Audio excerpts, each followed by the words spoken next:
Direct selling में अक्सर लोगों के सामने चैलेंज आता है कि टीम बन गई, वो टूट गई, बिजनेस बढ़ा था, आज बहुत डाउन आ गया। अगर आपका भी ये चैलेंज है तो ये इंटरव्यू आपकी इन सारी समस्याओं का समाधान है।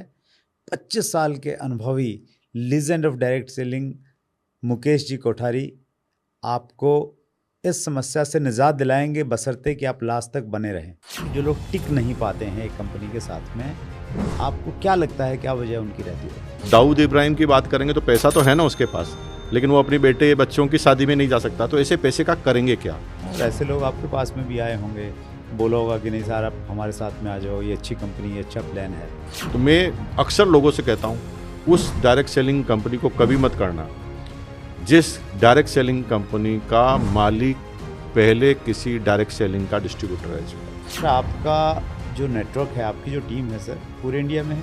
पूरे इंडिया में, हर डिस्ट्रिक्ट हर तहसील में मेरी पूरे इंडिया की। एक बुक लिखी जो बुक कभी पब्लिश नहीं हुई, मेरी 100 गलतियाँ। अच्छा। और उसमें जो पहली गलती थी ना वो थी डुप्लीकेशन। दुनिया में सबसे ज़्यादा ज़रूरी है संबंध। आपको कैसे लगता है जब अंजलि को आप काम करते हुए देखते हो? दोस्तों नमस्कार, आदाब, सत श्री अकाल। नए एपिसोड में आप सबका बहुत बहुत स्वागत है। क्या आपको मालूम है आपका favourite CWSV chat with Surendra Vats अब स्पॉटिफाई पे भी आ गया है।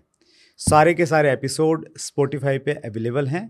आप ट्रैवल करते समय, आप वॉक करते समय उनको एंजॉय कर सकते हैं, सीख सकते हैं और ज़िंदगी में आगे बढ़ सकते हैं। आज का दिन हमारे लिए बेहद ख़ास है।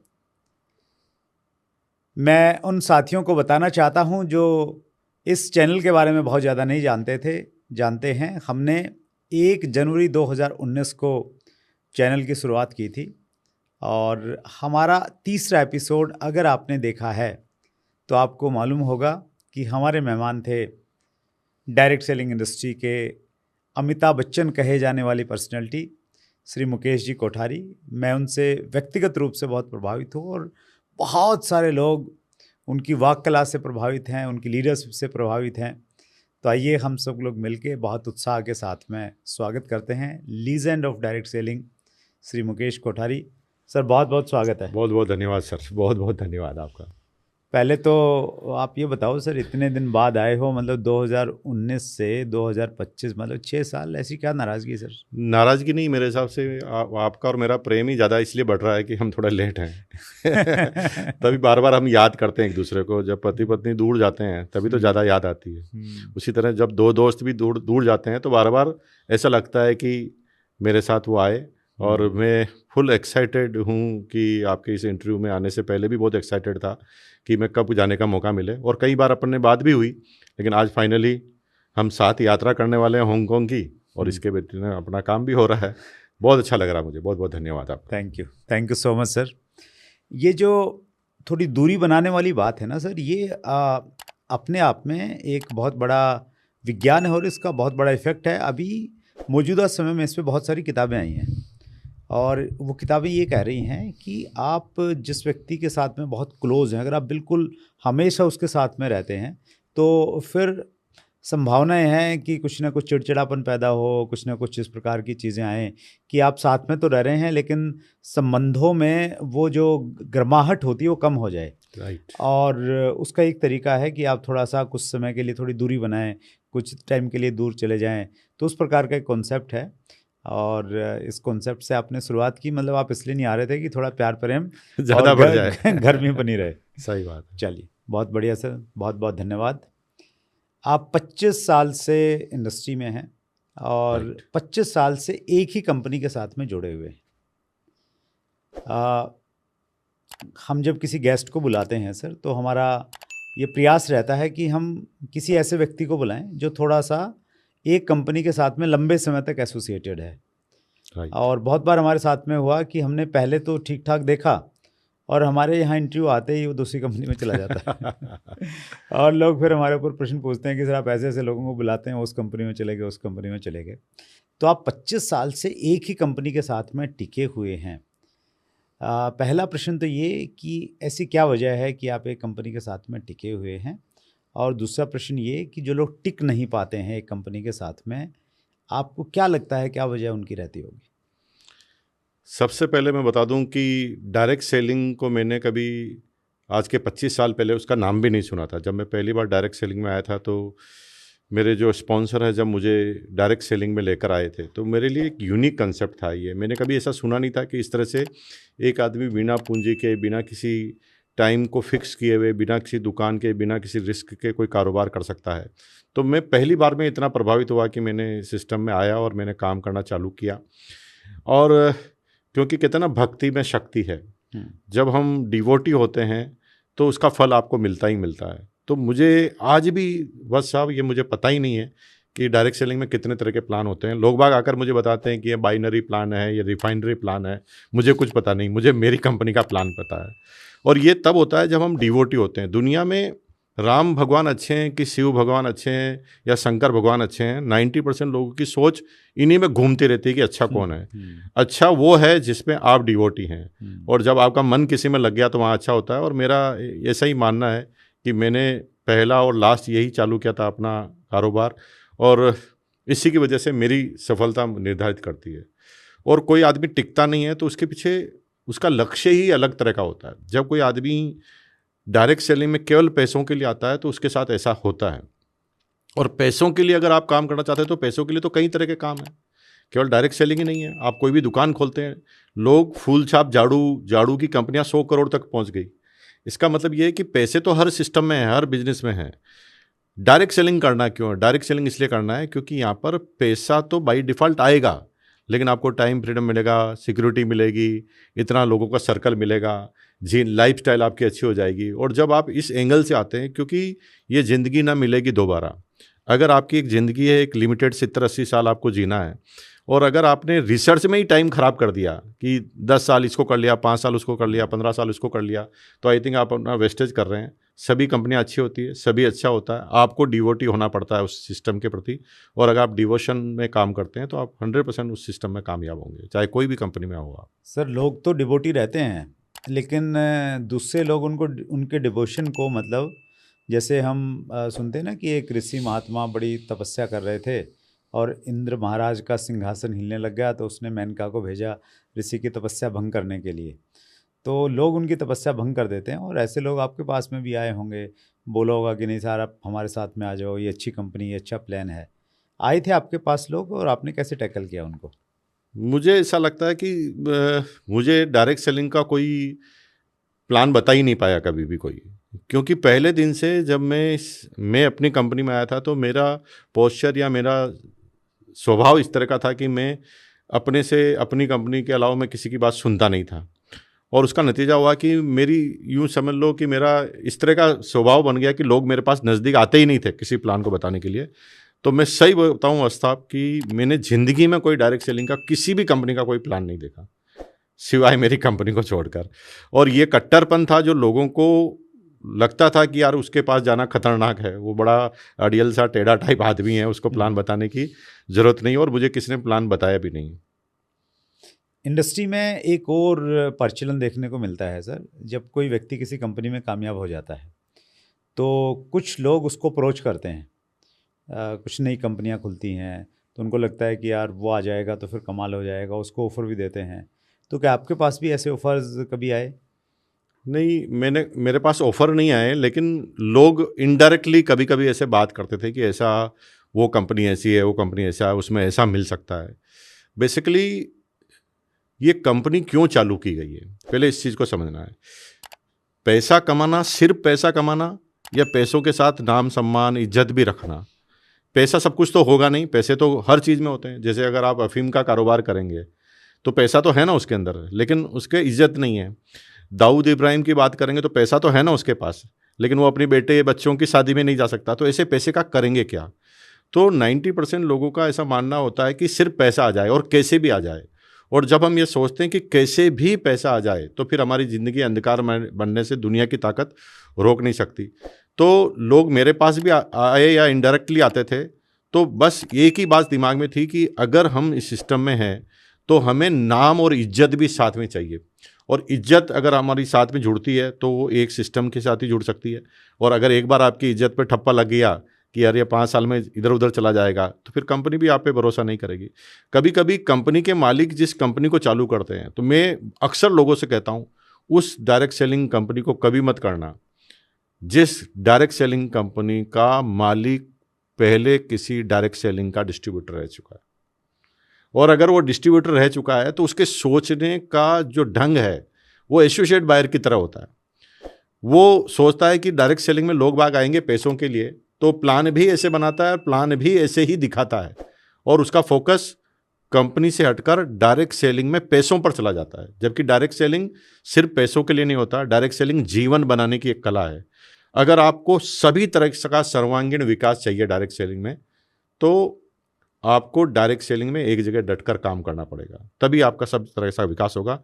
पैसे तो हर जगह मिलते हैं। कुछ लोग ये तर्क देते हैं सर, वो डायरेक्ट सेलिंग में थे पहले, और वो कहते हैं कि मैं जिस कंपनी के साथ में था वहाँ ये चैलेंजेस मुझे लगे, और फिर मुझे लगा कि मुझे अपनी कंपनी खोलनी पड़ेगी, ये सारे चैलेंजेस दूर करने पड़ेंगे। कुछ लोग कहते हैं कि ऐसी अच्छी ढंग की कोई कंपनी नहीं थी, कोई कहता है ऐसा प्रोडक्ट नहीं था, कोई कहता है ऐसा कंपनसेशन प्लान नहीं था, इसलिए हमने पूरे अनुभव के साथ में इस कंपनी को खोला है। तो ऐसे लोगों को क्या कहेंगे आप? सीधी सी बात है कि एक आदमी किसी काम को चालू करे उससे पहले एनालिसिस करे और चालू करने के बाद एनालिसिस करे, दोनों में अंतर होता है। ये पहली आप उसकी अनमेच्योरिटी दर्शाती है कि वो पहले घुसने के बाद वो एनालिसिस कर रहा है कि मैं गलत जगह फंस गया। अरे भाई, सिंपल सी दुनिया में इतनी इतनी बड़ी गाइड वाली किताबें पढ़ी है, इतनी डायरेक्ट सेलिंग पे किताबें पढ़ी है। कंपनी हिस्ट्री क्या है? यही तो कंपनी हिस्ट्री है कि हम उस कंपनी के बेस को समझें कि वो कंपनी चालू क्यों की गई है, उसकी मेन थीम क्या है। अब जब भी डायरेक्ट सेलर जब भी कोई कंपनी चालू करता है तो वो डायरेक्ट सेलर की प्रॉब्लम को दूर कर देगा, ये मैं मानता हूँ। लेकिन क्या कंपनी में डायरेक्ट सेलर की ही प्रॉब्लम होती है? क्या कंपनी को चलाने के लिए अलग चैलेंज नहीं होते हैं? तो उनके पास अनुभव नहीं होता। न कोई डायरेक्ट सेलर से ही कंपनी चलती है, न केवल मालिक से ही कंपनी चलती है। ये कोऑर्डिनेशन से चलने वाला सिस्टम है जिसके अंदर आपको ट्रेडिशनल सिस्टम के भी ध्यान रखने पड़ेंगे, क्योंकि कंपनी में प्रोडक्ट बनेंगे, कंपनी का फाइनेंस मैनेजमेंट होगा, और दूसरी तरफ आपको ये भी ध्यान रखना पड़ेगा कि डिस्ट्रीब्यूटर भी यानी डायरेक्ट सेलर भी संतुष्ट रहे। तो ये दोनों का कोऑर्डिनेशन जहाँ पर होता है वो कंपनी हिट होती है। केवल डायरेक्ट सेलर का सोचने वाले हिट नहीं होंगे कभी। Right sir, that's great. एक व्यक्ति को सर अभी डायरेक्ट सेलिंग की शुरुआत करनी है माना, और वो बड़े विज़न के साथ में इसे करना चाहता है, और आप भी मानते हैं कि कंपनी का चुनाव बहुत महत्वपूर्ण है। क्या ऐसे साधारण से पैरामीटर हो, एक आम आदमी, गांव में रहने वाला व्यक्ति आदमी समझ जाए कि यार ये कंपनी सही है, इसके साथ मुझे जुड़ना चाहिए? पहला क्राइटेरिया सीधा सीधा है। 90% लोग ना प्रोडक्ट पर खेलते हैं। जैसे मैं एग्जांपल बताऊं, एक पेन मार्केट में 10 रुपये का आता है सर, अब उसी पेन की रेट वो 100 रुपये रखे और उस पर 3 डॉट लगा दे, जहाँ पर ग्रिप पकड़ते हैं वहाँ पर 3 डॉट लगा दे, और वो उस पेन को 100 रुपये में जस्टिफाई करे कि इस 3 डॉट पर जब आप पकड़ोगे तो इससे आपका एक्यू प्रेशर होगा, एक्यू पंचर होगा, इसलिए इसकी रेट 100 रुपये है और 90 रुपये हम बांट देंगे। तो बेसिकली तेल तिलन से निकलता है। अगर कोई कंपनी ज़्यादा पेमेंट दे रही है तो वो कहाँ से दे रही है? अपनी जेब से तो नहीं दे रही है। जब भी हमें ऐसा लगे कि हम जिस चीज़ में अपने स्टैंडर्ड में जो प्रोडक्ट जिस रेट में खरीद रहे थे उससे ज़्यादा में कोई प्रोडक्ट बेचा जा रहा है और उसके ऊपर कमीशन बांटा जा रहा है, तो वो कंपनी ज़्यादा लंबे समय तक चलने वाली नहीं है, चाहे क्वालिटी कितनी भी अच्छी हो। क्योंकि क्वालिटी एक अलग स्टैंडर्ड है, अलग मैटर है, और क्वालिटी के बाद लोगों को यूज करने की कला या लोग यूज करने वाला जो तरीका वो अलग मैटर है। इसलिए हमेशा देखना है कि वो ओवर प्राइज्ड प्रोडक्ट तो नहीं है, कहीं प्रोडक्ट की आड़ में तो पैसा नहीं बांटा जा रहा है।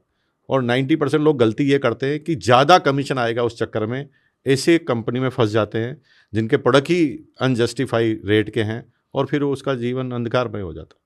तो पहला तो प्रोडक्ट देखना है सर, प्रोडक्ट मतलब रीजनेबल रेट के होने चाहिए। राइट। और क्या क्राइटेरिया है सर? दूसरा क्राइटेरिया है कि कंपनी के जो मालिक हैं उनकी सोच क्या है डायरेक्ट सेलिंग के प्रति। अगर डायरेक्ट सेलिंग की समझ उनके पास है तो कभी भी इसलिए प्रोडक्ट की रेट नहीं बढ़ाएंगे कि हमें कमीशन ज़्यादा बांटना है। तो इंडियन रेट के प्रोडक्ट हो, इंडियन कल्चर के प्रोडक्ट हो, और आम आदमी क्या सोचता है उसके प्रोडक्ट हो, तो वो कंपनी चलेगी। ये मेन चीज़ क्राइटेरिया है। कंपनी के खुद की रिसर्च है कि नहीं है, कंपनी की खुद की फैक्ट्रियाँ हैं या मैन्युफैक्चरिंग प्लांट है कि नहीं है, कंपनी का फाइनेंस मैनेजमेंट क्या है, कंपनी ऐसा तो नहीं है कि बहुत ज़्यादा उधारी लेकर कोई काम कर रही है, या कंपनी कोई यूँ सीधा सीधा बांटे तो एक कंपनी अगर ज़्यादा कमीशन बांट रही है अपने प्रॉफिट में, तो इसका मतलब सीधा सीधा बैलेंस शीट को आप जब देखेंगे तो क्लियर कट पता चल जाएगा कि ज़्यादा पैसा अगर वो बांट रही है, इसका मतलब वो प्रोडक्ट अनजस्टिफाइड रेट के हैं बहुत ज़्यादा। तो आपने, चूँकि सर आप कॉमर्स की बैकग्राउंड आपकी रही है, ये सब एक आदमी कैसे चेक करे, बैलेंस शीट कैसे देखे, क्या प्रोसीजर हो? ये सारी चीज़ें ऑनलाइन, सारी चीज़ें अवेलेबल है। जब आप गवर्नमेंट ऑफ इंडिया में इनकम टैक्स की वेबसाइट पे जाएंगे तो किसी भी लिमिटेड और प्राइवेट लिमिटेड कंपनी की बैलेंस शीट को आप देख सकते हैं। उसका एक जो नॉमिनल चार्ज है वो भरकर आप किसी भी वेबसाइट को देख सकते हैं। और आज की तारीख में ऐसी कोई भी चीज़ नहीं रही जो किसी की आप देख नहीं सकते, सब देख सकते हैं, सिवाय सिर्फ कॉन्फिडेंशियल इन्फॉर्मेशन को छोड़कर। तो आप जो पब्लिक इन्फॉर्मेशन तो सबकी देख ही सकते हैं आप। सो मैं व्यूअर्स को भी ये चीज़ विशेष रूप से कहना चाहूँगा, मेरा भी अनुभव ये कहता है इतने सारे इंटरव्यू लेने के बाद में, कि डायरेक्ट सेलिंग में कंपनी का चुनाव बहुत मायने रखता है। और मैं कई सारे ऐसे लोगों को जानता हूं जिनको आपने सुना इसी प्लेटफॉर्म के माध्यम से, उन्होंने कंपनी चुनने से पहले बहुत अच्छा होम किया। किसी ने 6 महीने, किसी ने 2-2 साल तक पूरा रिसर्च किया, और रिसर्च करने के बाद उन्होंने डिसाइड किया कि मैंने इस कंपनी के साथ में काम करना है। और वो लोग 15-15, 20-20 साल से उन्हीं कंपनियों के साथ में सक्सेसफुली काम कर रहे हैं।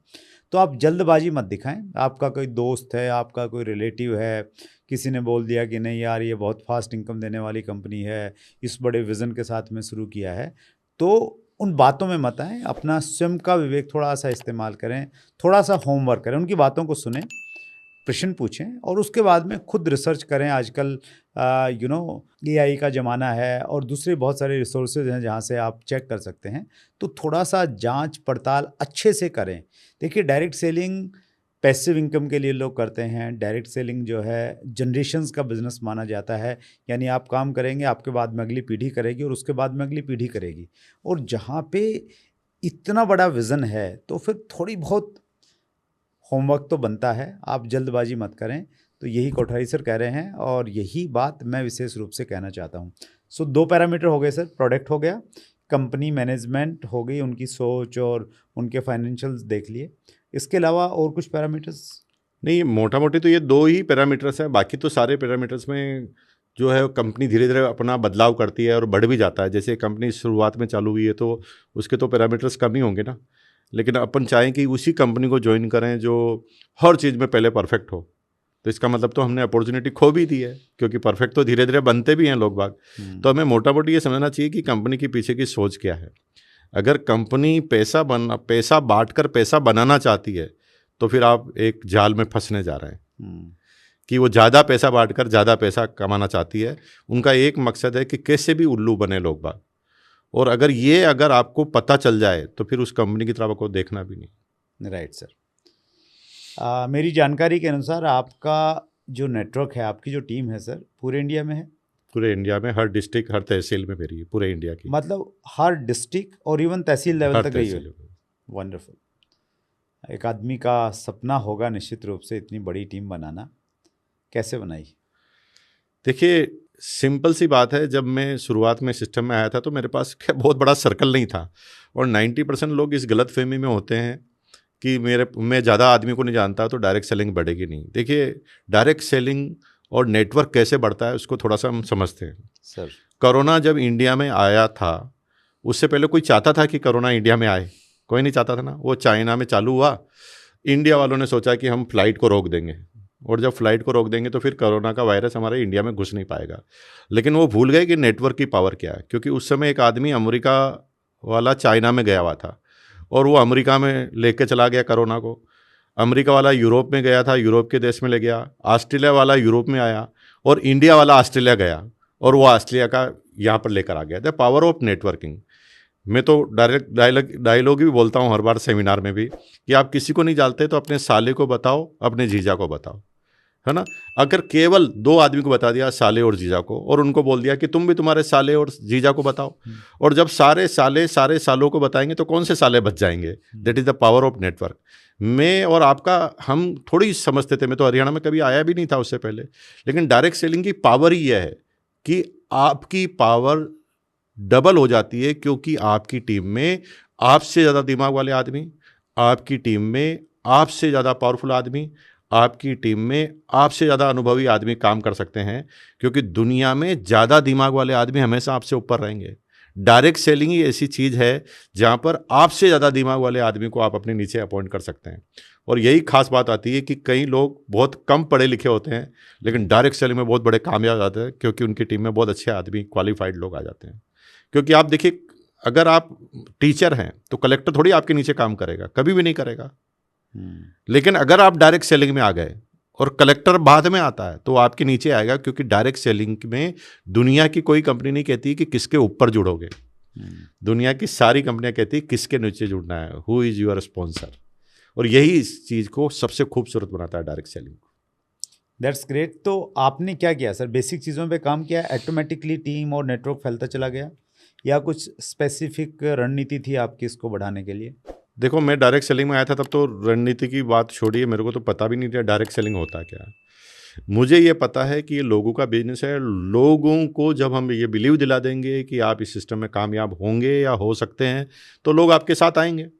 और अब जर्नी के दौरान वो कंसिस्टेंट के साथ वो समझते रहे कि हम कामयाब हो रहे हैं। यानी लोगों को जब तक आप कामयाब करने की प्रक्रिया में नहीं डालोगे तब तक लोग आपके साथ टिकेंगे नहीं। शुरुआती प्रलोभन में आपको कुछ भी बोलने से आ सकता आदमी, लेकिन रेगुलर तो टिकेगा तभी जब रिजल्ट आएंगे। तो उसके रिजल्ट के लिए आपको उसके साथ घूमना पड़ेगा, क्योंकि वो सिंगल सीधी पार्टी है। वो डायरेक्ट अपने किसी रिश्तेदार को बोलता है तो वो नहीं समझता। उस समय फील्ड वर्किंग करना बहुत ज़रूरी होता है। मुझे अच्छी तरह याद है 30 आउट ऑफ 30 दिन में से मैं 30 दिन बाहर रहा हूँ, कई महीने। और बाहर रहने का मतलब भिलवाड़ा के आसपास शाम को मैं जाता था, रात को वापस, सुबह जाता था, रात को वापस आ जाता था। और जब टीम के साथ इतनी मेहनत की ना, तो टीम को मौका मिल गया आगे बढ़ने का। क्योंकि एक व्यक्ति सोचता था कि यार मैं अपने अंकल को कैसे बताऊं, और उस समय मैं वहाँ चला कर जाकर बताता था। तो फील्ड वर्किंग का डायरेक्ट सेलिंग में कोई अल्टरनेट नहीं है। राजस्थान की एक कहावत है, जो फरे वो चरे। इसका मतलब है जो घूमेगा उसको खाने को मिलेगा ही मिलेगा। दुनिया में कोई व्यक्ति रोक नहीं सकता। दुनिया में जो भी लोग कामयाब देखे ना, उन्होंने अपने घर को छोड़ा इसलिए वो कामयाब है। घर को नहीं छोड़ने वाले कभी कामयाब होंगे नहीं। तो मैंने शुरुआत में इस बात को समझ लिया, घर को छोड़ लिया, अपनी टीम के साथ घूमना चालू कर दिया, और इसकी वजह से मेरा आज इतना बड़ा नेटवर्क। क्या कभी ऐसा हुआ सर, आपने टीम बनाई या आपका बिजनेस बढ़ा और फिर टीम छोड़ गई हो या बिजनेस डाउन हो गया हो? बहुत अच्छा प्रश्न पूछा आपने। मेरे साथ ऐसा हुआ है वास्तव में। कभी कभी हम जब एक राह पे चलते हैं और जब हम जगह जगह बार बार सक्सेस हो रहे होते हैं, तो हम ना सक्सेस होने के साथ साथ एक बड़ी चैलेंज में आते हैं। हमारे अंदर एक ईगो डेवलप होता है और हमें ऐसा लगता है कि हम बहुत ज़्यादा समझदार हैं, अब हम सब कुछ जानते हैं। और यहीं से आपके चैलेंज चालू होते हैं। मेरा बिजनेस, मुझे अच्छी तरह पता है कि 85 lakhs पर मंथ, ये मैं बात बता रहा हूँ आज के 24 साल पहले की, 85 लाख पर पहुँच गया था। और एक छोटी सी मिस्टेक की वजह से हुआ ये कि मेरा बिजनेस 85 लाख पीवी से घटते घटते 95,000 पीवी पे आ गया। अच्छा। और वो इसलिए हुआ क्योंकि मैंने डायरेक्ट सेलिंग में अपनी कंपनी में अपने आप को हीरो बनाने की कोशिश की। ये सिस्टम में कामयाब तब होते हैं जब आपके नीचे आपके जैसे लोग कामयाब काम करने के लिए तैयार हो जाते हैं। तो मैंने क्या किया, उस समय मैंने हाई फाई अपने सिस्टम को अडोप्ट कर लिया। आपको पता होगा कि LCD प्रोजेक्टर जो अभी आपको कहते हैं, उस समय LED प्रोजेक्टर होते थे जी। मैंने जापान से इंपोर्ट करके मंगाया था और वो 2,65,000 का प्रोजेक्टर हुआ करता था। कौन से साल की बात है ये बात कर रहा हूँ 2001 की। अच्छा। 2,65,000 का वो प्रोजेक्टर होता था। और लैपटॉप मैंने मंगाया था सेलरॉन, वो 75,000 का था। और पूरा म्यूजिक सिस्टम मेरा रहता था। मैं जब कहीं सेमिनार लेने जाता था तो 3 गाड़ियाँ मेरे साथ चलती थी, एक गाड़ी पीछे, और इस तरह से सेमिनार में लेता था। तो मेरी सेमिनार बहुत सुपर डुपर हिट होती थी। जो भी सेमिनार में आता था वो ज्वाइन कर लेता था। लेकिन प्रश्न ये था कि मेरी सेमिनार में आने वाला ही ज्वाइन करता था। तो अब मैं तो 30 दिन ही जा सकता हूँ कहीं। तो एक समय के बाद मेरी टीम में मेरे जैसे आदमी काम नहीं करते थे। उसका नतीजा था कि सब लोग मेरे ऊपर डिपेंडेंट हो गए। और जब मेरे ऊपर डिपेंडेंट हो गए तो मैं उनकी आशाओं को फुलफिल नहीं कर पाता था। जब वो आशा के अनुरूप उनके रिजल्ट नहीं आते थे, वो सिस्टम को छोड़ते थे। और सिस्टम छोड़ते छोड़ते बिजनेस जो है वो 95,000 पीवी पर आ गया। तब मुझे पता चला कि मैं कितना अच्छा हूँ उससे मतलब नहीं है, मैं अपनी टीम को कितना अच्छा बनाता हूँ। तो फिर उसके बाद मैंने एक बुक लिखी, जो बुक कभी पब्लिश नहीं हुई, मेरी 100 गलतियाँ। अच्छा। और उसमें जो पहली गलती थी ना, वो थी डुप्लीकेशन। और मैंने एक एक गलती को पकड़ा। अभी तो ज़माने के हिसाब से हमें बहुत सारी चीज़ें चेंज करनी पड़ती है, प्रोजेक्टर पे जाना पड़ता है। लेकिन मुझे उस समय पता था कि 2001 में ऐसे प्रोजेक्टर वगैरह नहीं होते थे और लोग डुप्लीकेबल नहीं होते थे। जब मैं प्रोजेक्टर पे सेमिनार लेता था तो लोगों को लगता है मैं भी सेमिनार तब लूँगा जब मेरे पास भी प्रोजेक्टर होगा। और उसका प्रॉब्लम ये आई मुझे कि मेरे जैसे आदमी डेवलप ही नहीं हुए। फिर मुझे 2002 में जब मैंने बहुत तेज़ गति से वापस चालू किया, तो बोर्ड के ऊपर एक वाइट बोर्ड ब्लैक मार्कर से प्लान बताना चालू किया। तब लोगों को लगा कि यार ये तो मैं भी कर सकता हूँ। जब भी आपकी टीम को ये लगे कि मैं भी कर सकता हूँ, तो एक कीवर्ड है आपकी कामयाबी का। तो हमेशा ऐसा करना पड़ेगा, ऐसा करके बताना पड़ेगा और बार बार ये एहसास कराना पड़ेगा कि तुम भी कर सकता है। और वो जब तक मेंटल उसको स्वीकृति नहीं मिलेगी कि मैं भी नहीं मैं कर सकता हूँ, तब तक वो करेगा भी नहीं, आप कितने भी ताकत लगा लो। That's great sir. ये तो एक एग्जांपल है इस चीज़ का कि आपका वॉल्यूम बढ़ा और डुप्लीकेशन न होने की वजह से वो डाउन आ गया। आपके साथ कभी ऐसा भी हुआ सर इस दौरान कि आपकी टीम में कोई अच्छा लीडर है, किसी दूसरी कंपनी में चला गया, उसकी वजह से वॉल्यूम डाउन आ गया, डिस्टर्बेंस हुई, तो उसको कैसे टैकल किया? कई बार गए, लोग बाग जाते भी हैं और ये रूटीन का एक प्रोसेस है डायरेक्ट सेलिंग में। जब आप डायरेक्ट सेलिंग में जाते हैं तो भांति भांति के लोग आपके पास आते हैं, अलग अलग तरह के आते हैं, अलग अलग तरह के स्वभाव के आते हैं। और कई लोग आपसे डायरेक्ट टच होते हैं और कोई लोग डायरेक्टली बहुत ज़्यादा टच में आपके नहीं होते हैं। और कई लोग जब आते हैं सिस्टम में तो अलग अलग उद्देश्य के साथ आते हैं। किसी का उद्देश्य केवल पैसा ही होता है, और वो जब आते हैं तो कहीं ना कहीं वो जाने की प्रक्रिया में भी जाते हैं। तो सबके साथ ऐसा होता रहता है। हमें फोकस रहना है कि हमारी टीम कैसी रहनी चाहिए, लगातार उसके साथ कनेक्टिविटी, लगातार उनके साथ ट्रेनिंग प्रोग्राम, लगातार उनके पास रेजिडेंशियल ट्रेनिंग प्रोग्राम। और जब आप संबंधों में मजबूत रहते हैं, दुनिया में सबसे ज़्यादा ज़रूरी है संबंध। अगर आपकी रिलेशनशिप टॉप की है तो फिर कोई आदमी आपको छोड़कर जाने वाला नहीं है, और अगर आपकी रिलेशनशिप गड़बड़ है तो फिर सगा भाई भी आपको छोड़कर जाने वाला है। रिलेशन मजबूत बनाने पड़ेंगे लोगों के साथ में, तब आगे बढ़ेंगे। That's great sir. सर आपकी सेकंड जनरेशन अंजलि कोठारी ने काम करना स्टार्ट कर दिया और पिछले दिनों वो चैट विद सुरेंद्र वत्स में भी आए। वो एक बड़ा अच्छा एपिसोड था। हमने एक सीरीज़ स्टार्ट की थी second generation to second generation, जिसमें Vishal Vats as a second generation host थे और सेकंड जनरेशन के ही यूथ को उन्होंने इनवाइट किया था इंटरव्यूज़ के लिए। तो उसमें अंजलि को हमने बुलाया था सर। तो अंजलि अपनी इच्छा से आई या आपने बोला कि नहीं आपको आना ही पड़ेगा? देखो, अंजलि को मैंने कभी कोई न बोला है और न मैंने कभी आज दिन तक कभी किसी काम के लिए प्रेशराइज किया है। बच्चे आजकल इतने पढ़े लिखे हो गए हैं, इतने मैच्योर हो गए हैं। यानी हमारी एज में हम मैच्योरिटी की एज होती थी 25 साल 30 साल, लेकिन अभी के बच्चों को इतना टाइम नहीं लगता है क्योंकि वो दुनिया को इतना समझ लेते हैं तो वो मैच्योर हो जाते हैं। वो तो फुल एक्साइटेड थी कि मुझे जाना है इंटरव्यू में। तो मैंने आज दिन तक कभी उसे नहीं कहा कि कहीं जाना है कि कहाँ नहीं जाना। उसे अपने डिसीजन खुद लेने हैं और मैंने पूरी आज़ादी दे रखी है। और मैंने मन में सोच रखा है कि कहीं पर भी ज़रूरत पड़ेगी तो मैं प्रकट हो जाऊँगा, बाकी इसको खुलकर अपना गेम खेलने दो। मेरा शुरू से मानना है ऐसा। तो जो वो डायरेक्ट सेलिंग में आई वो उसका अपना निर्णय था? 100%। मैंने एक भी बार उसे डायरेक्ट सेलिंग के लिए कभी नहीं बोला। मैं सिर्फ अपना लाइफस्टाइल दिखाता था, मैं अपने काम को कंपैरिजन करता था उसके काम के साथ। और ये 17 साल तक उसने कभी भी मेरी किसी मीटिंग और सेमिनार को अटेंड नहीं किया। 17 साल तक। 17 साल के बाद जब उसने अपना करियर चालू किया अपने फिल्म इंडस्ट्रीज़ में, वो PR बनी बड़े बड़े हिंदुस्तान की बड़ी बड़ी हस्तियों की, तब उसे पता चला कि वो ओरिजिनल जो ट्रेडिशनल काम होता है वो होता कैसे है, वो चलता कैसे है। और जब उसके चैलेंज समझ में आए और जब वो देखा कि AI का क्या बोलबाला आ रहा है और किस तरह से एक एक करके करियर जा रहे हैं, तब वो एकदम हाईलाइटेड हुई मेरे सिस्टम के प्रति। और फिर एक सीरियसली टॉक में वो एक बार मेरे कहने से एक मीटिंग में आई और वहाँ से उसका पूरा 180 डिग्री एंगल का चेंज था पूरा का पूरा। आपको कैसे लगता है जब अंजलि को आप काम करते हुए देखते हो? बहुत गर्व महसूस होता है। कभी कभी हमें लगता था कि हमारे बात क्या, लेकिन अभी पता चल रहा है कि जब हम विशाल जी को देखते हैं या अभिषेक छाबड़ा जी को देखते हैं या अंजलि को देखते हैं, तो अभी एक इवेंट उन्होंने अपने इंडिपेंडेंटली दम पर चालू किया, पूरा कंडक्ट किया, और गर्व महसूस हो जाता है, दिल गदगद हो जाता है कि यार भाई हमारा जो भविष्य है ना वो आने वाले समय में भी सुरक्षित ही होने वाला है। बहुत अच्छे हाथों में हम अपने बिजनेस को सौंप रहे हैं।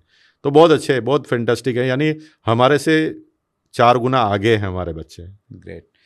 बहुत सारे लोग चाहते हैं सर कि उनके बच्चे भी डायरेक्ट सेलिंग में आएँ, धीरे धीरे इंटरेस्ट लें, जो उन्होंने मेहनत की है, नेटवर्क बनाया है, उसको आगे बढ़ाएं। लेकिन बहुत बार बच्चे नहीं मान रहे हैं या पेरेंट्स सही तरीके से अप्रोच नहीं कर रहे हैं। क्या कहना चाहेंगे?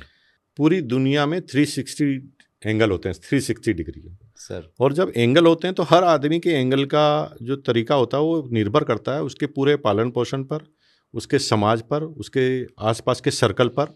उसके आधार पर कोई भी आदमी अपना डिसीजन लेता है। एक व्यक्ति का एक आदमी उस डिसीजन को सही बताता है, दूसरा आदमी उसी डिसीजन को गलत बता देता है। बेसिकली सही और गलत कुछ नहीं होता, हर आदमी का एक एंगल होता है, उसके हिसाब से वो सोचता है, उसके हिसाब से सही और गलत होता है। तो बच्चे अपने मानस कब बनाते हैं? क्योंकि माँ बाप तो उनके साथ रहते हैं, माँ बाप की तो कमियां भी जानते हैं और माँ बाप भी बच्चों की कमियां जानते हैं। तो आप देखना, बच्चे माँ बाप को हमेशा अंडर एस्टिमेट करेंगे और माँ बाप भी बच्चों को हमेशा अंडर एस्टिमेट करेंगे, क्योंकि जो हमारे ज़्यादा नज़दीक होता है उनकी हम अच्छाइयों पर फोकस करते ही नहीं, हम उनकी कमियों पर फोकस कर लेते हैं। और इस वजह से हम पड़ोसी के बच्चों को तो बहुत अच्छा समझा सकते हैं, लेकिन अपने बच्चों को बहुत ज़्यादा अच्छा नहीं समझा सकते हैं। तो ये 100% ये सबके साथ होता है। चैलेंज ये है, ये तरीका ये है कि वो किस एंगल से देखना चाहता है उस एंगल से आप दिखाएं, और जब तक उसके एंगल से नहीं दिखाएंगे तब तक समझ में नहीं आएगा। अभी उनको पूरा स्टारडम पसंद है ना।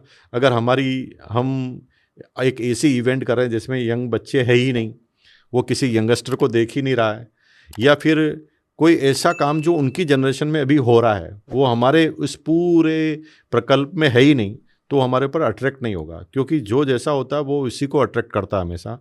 तो उन बच्चों के हिसाब से अपने सिस्टम के एंगल को हमें बदलने पड़ेंगे, वो उनको बताना पड़ेगा क्या उनको चाहिए लाइफ में। वो सारा सिस्टम यहाँ पर भी फुलफिल होगा, क्योंकि उनको लगता है ये बूढ़े लोगों का बिजनेस है, बूढ़े लोग सब कर रहे हैं, इसमें हम क्या करेंगे, मेरा दोस्त तो इंजीनियर बन रहा है या चार्टर्ड बन रहा है तो मुझे तो वो बनना है। क्योंकि सारे दोस्त उनके पास वैसे हैं तो वो उसी एंगल से देख रहे हैं, इस एंगल से उन्होंने देखा नहीं। तो लगातार धीरे धीरे इवेंट में लाना, और उनकी एज वाले जो लोग हैं जो सक्सेस हो रहे हैं उनके साथ अगर उनको इंट्रोडक्ट कराएंगे तो धीरे धीरे वो 100% समझेंगे। ये एक दिन का प्रोसेस नहीं है, ये कंटिन्यू चलने वाला प्रोसेस है। आपने एक नया इनिशिएटिव लिया, पापा कोठारी। इंस्टाग्राम पे काफ़ी एक्टिव आप रहते हैं और अंजलि का और आपका कन्वर्सेशन रहता है। सो ये क्या आइडिया था और इस पे किस प्रकार से काम करते हैं सर? कुछ समय में एक्टिव था बहुत भयंकर, अभी पिछले 1-2 महीने से एक्टिव नहीं हूँ पर्सनल वजह से, लेकिन हम फुल फ्लेयर वापस तेज गति से चालू करने वाले हैं उसको। तो बेसिकली पापा कोठारी जो है ना, आइडिया जो कैसे आया था समझ लें। अंजलि जब अपने करियर को छोड़कर मेरे साथ आई थी और मेरे सिस्टम में, मेरी डायरेक्ट सेलिंग कंपनी में वो चालू हुई थी, तो होता था कि किसी काम को करने के जो तरीके होते हैं उसमें उसका एंगल अलग होता था और मेरा एंगल अलग होता था, और हमारी पूरे दिन भर भिड़ंत होती थी। मैं किसी चीज़ पर कायम रहता था मेरे अनुभव के आधार पर कि ये काम ऐसे ही होगा, और अंजलि कहती थी कि ये काम ऐसे नहीं होगा, इस काम को ऐसे करना पड़ेगा। और मुझे लगता है कि अंजलि नालायक है और मेरी बात नहीं मानती, पिताजी की बात भी नहीं सुनती है, ये ओबीडेंट जो है वो नहीं है, ऐसा मैं मानता था। तो एक दिन मैंने मेरे दोस्त को फ़ोन किया, जो मैंने उसको बोला, यार भाई मेरे तो बच्चे गलत निकल गए और वो बिल्ली मेरी बात नहीं सुनते, तो बड़ा खुश नसीब है कि तेरे बच्चे बहुत अच्छे हैं। तो उस दोस्त ने मुझे जो कहा उससे मुझे एंगल समझ में आया। उसने जो ही मैंने ये बात छेड़ी, उसने कहा, यार क्या मेरे बच्चे तो मेरी बात तो बिल्कुल ही नहीं सुनते हैं। जब मुझे समझ में आया कि नहीं, सारे बच्चे एक जैसे ही होते हैं, बात इसकी नहीं है, हर आदमी का एंगल होता है। हम बच्चों को बच्चे के हिसाब से समझाना पड़ेगा, बच्चे के प्रोस्पेक्ट को ध्यान रखते हुए, बच्चे के सोचने के तरीके को ध्यान रखते हुए उसे समझाना पड़ेगा। हम कभी कभी वो बात थोप देते हैं उनके ऊपर, और जब हम थोप देते हैं और किसी चीज़ का कंसेप्ट ही क्लियर नहीं करते, तो बच्चे आपके डर से हो सकता मान ले, लेकिन वो अंदर से क्लियर नहीं है और वो रेगुलर उस चीज़ को करेंगे नहीं। इसलिए एक थॉट आया कि एक ऐसा मैं फादर बनूं, पिताजी बनूं, जो बच्चों के चीज़ को समझ पाए और बच्चों को भी राय दे पाए और बच्चों के पेरेंट्स को भी राय दे पाए। तो ये थॉट चालू हुआ और हमने कई ऐसी चीज़ें रील बनाई, और 1 मिनट के अंदर समझाना होता बस साहब कि अभी इस इंटरव्यू में तो अपन बहुत देर तक बैठेंगे, बहुत देर तक बात करेंगे, छोटी मोटी मिस्टेक है तो उसको रेक्टिफाई कर लेंगे, लेकिन चैलेंज ये आता है कि 1 मिनट में पूरे कंसेप्ट को क्लियर करना है, कभी कभी 55 सेकंड के अंदर करना है। कि जैसे एक रील मेरी बहुत हिट हुई थी जिसके अंदर मैंने ये समझाया था कि बच्चे को किस तरह से समझाना चाहिए। अगर आपको बच्चे को क्रिटिसाइज करेंगे तो बच्चा आपसे दूर ही जाएगा, है ना। जैसे आपके बच्चे के नंबर कम आए हैं तो आप ये बोलोगे कि भाई नालायक, इतने कम नंबर आए हैं, तो बच्चा पढ़ने में थोड़ी रुचि बताएगा। अब आपको जैसी स्थिति है उसको संभालना पड़ेगा, आपको बच्चे को ये बोलना पड़ेगा, मतलब उसकी मार्कशीट को देखकर, 3rd डिवीजन की मार्कशीट है तो भी उसको देखकर बोलना पड़ेगा शाबाश, वेरी गुड, मजा आ गया, पूरे साल मैंने तुझे 1 सेकंड भी पढ़ते हुए नहीं देखा, फिर भी पास। अच्छा। अब ऐसा करने से बच्चे को क्या लगता है कि कोई आदमी मेरी पावर को समझता है, और बच्चे के अंदर 1% भी जिज्ञासा जागने का तरीका ही यही हो सकता है जब उसको आप थोड़ा अप्रिशिएट करें। क्योंकि दुनिया में किसी बच्चे को बहुत पीटा गया हो और वो मेरिट में आ गया हो, मेरे हिसाब से तो ऐसा रिजल्ट मैंने कभी देखा नहीं है। तो अच्छा कह के ही अच्छा बनाना पड़ेगा, और इसी एंगल से मैंने समझा बात को, और यही चीज़ मैं बताता हूँ। मेरी रील बहुत हिट गई थी, मतलब ये समझ लो कि 6 मिलियन लोगों ने देखी है। अरे वाह, क्या बात है सर। बच्चे ये कह रहे हैं कि पापाओं को, मम्मियों को कैसे समझाएं, वो नहीं समझते हैं। वो मेरे एंगल से, जैसे बच्चे की तरफ से, मैं बच्चे का पापा हूँ और मैं उसके दोस्त के पापा से बात कर रहा हूँ, तो बच्चे के पिताजी मेरे से ही समझ सकते हैं, वो बच्चे से नहीं समझ सकते हैं। बच्चे से, बच्चा अगर उनको समझाएगा तो पिताजी का ईगो हर्ट हो जाएगा, लेकिन मेरे सेम एज का आदमी बात करेगा तो समझेगा। तो मैं उनके पेरेंट्स को भी बताता हूँ कि बच्चों को कैसे हैंडल करना है, और बच्चों को भी बताता हूँ कि आपको पेरेंट्स को क्या बताना है, ये पेरेंट्स के सामने किस चीज़ तरह से अपनी बात को रखना है ताकि ईगो नहीं बढ़े। अभी कोई बच्चा अगर ये एपिसोड हमारा सुन रहा है सर, और उसकी दिक्कत ये है कि उसके पेरेंट्स उसकी बात को नहीं मानते हैं, वो बच्चा क्या करे? वो रील में मैंने पूरा क्लियर कट कहा है, क्लियर मैंने पूरा बोला है उसके अंदर। देखिए पेरेंट्स क्या होता है, उनका एक लंबा अनुभव होता है, उस हिसाब से उनके दिमाग में कुछ चीज़ें फिक्स होती है, वो एकदम बदलने के लिए तैयार नहीं होते हैं। लेकिन पेरेंट्स से ज़्यादा लिबरल भी कोई भी नहीं होता, वो अपने बच्चे के लिए कुछ भी कर सकते हैं, किसी भी हद तक उतर सकते हैं, बच्चे पर एक पॉइंट की भी आँच नहीं आने देंगे। मतलब आपके बारे में आपके माँ बाप जो सोच सकते हैं वो पृथ्वी पर कोई सोच नहीं सकता। पहली बात तो ये समझनी है, ये दिमाग में अगर फिट है ना तो आपको पेरेंट्स की बात कभी गलत लगेगी नहीं, उल्टी लगेगी नहीं। कभी कभी पिताजी सीधा आपको, जैसे आपने कहा कि मैं रात को फिल्म देखने जा रहा हूँ, सीधा क्लियर कट मना कर देंगे। लेकिन आप जब उसके, वो ऐसा मना क्यों कर रहे हैं, उनकी चिंताओं को समझकर उस चिंताओं के एंगल से जवाब देंगे तो आपको समझ में आएगा। जैसे आपकी डॉटर है, वो रात को एक फिल्म देखने जा रही है जो 11 बजे लौटेगी, तो आपकी चिंता क्या है? सिक्योरिटी जी। अब आपने बात की कि पापा हम जो 5-6 फ्रेंड मिलकर एक फिल्म देखने जा रहे हैं, दोस्त के पापा हमें छोड़ने जाएंगे, वहाँ से लेने जाएंगे, और उस चिंता के साथ आपने बात क्लियर कर ली कि एक सर्कल में है और किसी तरह की कोई चैलेंज नहीं है। तो दुनिया का कोई भी फादर अपने बच्चों को परेशान थोड़ी करना चाहता है, वो तो सिक्योरिटी पर्पज से ही देखता है। मेरा भी इस बारे में काफ़ी कुछ विचार बदले सर। मुझे भी ऐसा लगता था कि बच्चों, ये जो जनरेशन गैप है, और इस समय बच्चों को चूँकि एक्सपोजर ज़्यादा है और वो बात मानते नहीं हैं और बचकानी बातें कर देते हैं, ज़िंदगी का अनुभव नहीं है, तो मेरा नज़रिया ये बदला कि नहीं, बच्चे बहुत सारे क्षेत्रों में हमारे से बहुत आगे हैं, बहुत आगे, जिसके बारे में हम सोच नहीं सकते, वो उससे आगे निकल चुके हैं हमारे से। तो उस चीज़ को, उनकी स्ट्रेंथ को भी हमें समझना पड़ेगा, और कहीं ना कहीं बस कन्वे करना पड़ेगा चीज़ों को। जो उनकी चीज़ हमें अच्छी नहीं लग रही है तो हमें लॉजिक के साथ में बताना पड़ेगा कि भाई ये मुझे अच्छी नहीं लग रही, थोपना नहीं पड़ेगा, लॉजिक बताना पड़ेगा, लॉजिक। और हम बिल्कुल डिस्कशन करें आपस में, अच्छे से बातचीत करें जैसे दोस्तों में करते हैं, और फिर किसी निर्णय पर पहुंचते हैं। तो ऐसा अगर माहौल बने, और मैं वैसे ही प्रयास करता हूं सर इन दिनों बच्चों के साथ में, स्पेशली मतलब तन्वी के साथ में मेरा कुछ ना कुछ होता रहता था, जैसे आपने अंजलि के साथ बताया। तो हम एक निष्कर्ष पे पहुंचे कि हम हर महीने एक दिन हमने डेट फिक्स की, टाइम फिक्स किया है, उस दिन हम या तो फिज़िकली मिलेंगे, या अगर फिज़िकली नहीं मिल रहे हैं तो हम ऑनलाइन रहेंगे, और वो 1 घंटा हम डिस्कशन करेंगे आपस में, एक दूसरे की एक्सप्रेशंस क्या हैं वो शेयर करेंगे, कुछ चैलेंजेस हैं तो वो शेयर करेंगे, और उसके बाद में काफ़ी हद तक चीज़ें ठीक होना स्टार्ट हो गई। बस दोनों एंगल से आप बदलने के लिए तैयार है। मतलब आप हमेशा ये मत फिक्स कीजिए कि जो मैं कह रहा हूँ वही सही है, और बच्चे भी ये नहीं कहे कि मेरे फादर मुझे समझ नहीं रहे हैं। आप दोनों लिबरल रहिए, दोनों एक दूसरे को समझने की कोशिश कीजिए, निष्कर्ष पहुंचेगा। तो अंजलि, मैंने जब भी देखा कि जब मैंने शांत मन से अंजलि को कोई भी चीज़ समझाने की कोशिश की जिसको मैं तेज़ स्वभाव से नहीं समझा पा रहा हूँ, लेकिन जब हम दोनों अच्छे मूड में हैं, जब हम बैठे हैं, तो बारीक बारीक डिस्कशन किए तो चीज़ उनको समझ में आ गई। तो ये बात गलत है कि बच्चे नहीं समझते हैं, बच्चे को समझाने का तरीका चेंज करना पड़ेगा। हम अपने अनुभव को थोप देते हैं, जबकि ये बच्चे जो नई जनरेशन है वो लॉजिकल है, बिना लॉजिक के वो कोई काम करती नहीं है। अगर आपने लॉजिकल नहीं करवाया तो वो ज़्यादा समय तक टिकेंगे भी नहीं आपके साथ। दैट्स ग्रेट सर, आपका बहुत अच्छा तजर्बा है और पापा कोठारी के ज़रिए आप बहुत सारे बुज़ुर्गों की और बहुत सारे युवाओं की समस्याओं का समाधान कर रहे हैं। तो उस इनिशिएटिव को जारी रखिए सर। आपने समय निकाला, आपके पास में बहुत सारा अनुभव है।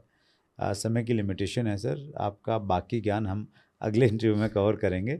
आपने समय निकाला दिल की गहराई से, बहुत बहुत धन्यवाद। बहुत बहुत धन्यवाद सर, बहुत बहुत धन्यवाद। Thank you. सो ये थे श्री मुकेश जी कोठारी, डायरेक्ट सेलिंग के लीजेंड हैं। और वो लीजेंड क्यों हैं, डायरेक्ट सेलिंग का अमिताभ बच्चन उनको कैसे माना जाता है और क्यों माना जाता है। अगले मंगलवार को रात्रि 8 बजे फिर एक बड़ी शख्सियत से मुलाकात होगी। अपना ख्याल रखिएगा। बहुत बहुत धन्यवाद।